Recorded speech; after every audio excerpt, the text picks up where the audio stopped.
Сәлем достар, сіздермен бірге бүгін біз төбеге үй салатын боламыз, және де мына саты модтарда болады. Бұл сатыны бұлай қойсаң, өзің қойсаң болды, уже болады деген. Енді мынаны қойсақ осымен болады. Егер мына 4-біршісіз өзің ғана ешкім қоя алмайды, бірақ біз қоя аламыз. Бұл модсыз.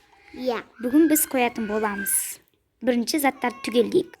Мінеки бізге мынандай саты, және де мынандай кез келген текшені алсаңыздар болады енді.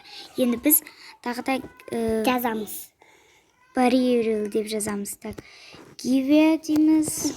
Бұны тоқтатып қойып істесеңіздер болады. Give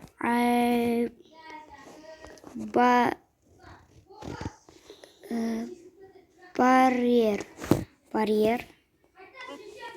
О, достар, бізде пайда болды. Азанғылай. Міне бұл көрінбейтін барьер. Бұл көрінбейтін. Ал енді осы жерде лифтті алдыңғы серияда жазғанбыз, сол үшін қазір көріп алыңыздар. Любой текше бола береді енді. Бұл аспанға егер сіздер қоя алмай жүрсеңіздер, қоя аласыздар. Аспанға мынандай не? Істейсіздер дейміз. Бірінші осылардың бәрін осылай қойып шығасыздар. Мінеки мен қойып біттім. Ал енді достар, бұл көрінбей кетті. Себебі бұл көрінбейтін ғой.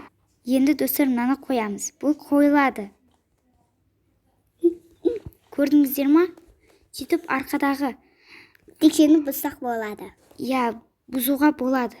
Мінеки бұзамыз. Мінеки достар, біз бұзамыз, және де бұған мүмкін емес, тек қана модта ғана істейді деп атсыздар. Бұл модсыз ақ істелінді. Қараңыздар, шығады әрі күшті. Мына төбеге үй салсаңыздар да болады. Мінеки түсесіздер.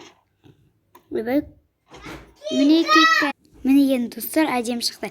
Ал егер барьердің үстін бассаңыздар, бұл арқасындағы көрінеді. Ал егер басқа бір любой текшен бассаңыздар, любой нәрсен бассаңыздар, көрінбейді. Жай ғана барьерді бассаңыз көрінеді. Басқа текшен ма, басқа жерді ма бассаңыз көрінбейді. Бұл өте тамаша, сіздер істесеңіздер болады. Бұл жерге енді үй қою керек. Бұл жерге үй салсақ та болады. Біз келесіде бұның үстіне үй салатын боламыз. Біздің видео қысқаша болды, бірақ кейін біз видео түсіретін боламыз, бұған үй істейтін боламыз. Және де осы жерге үй істейтін боламыз, лифт тұрған жерге. Сау болыңыздар достар.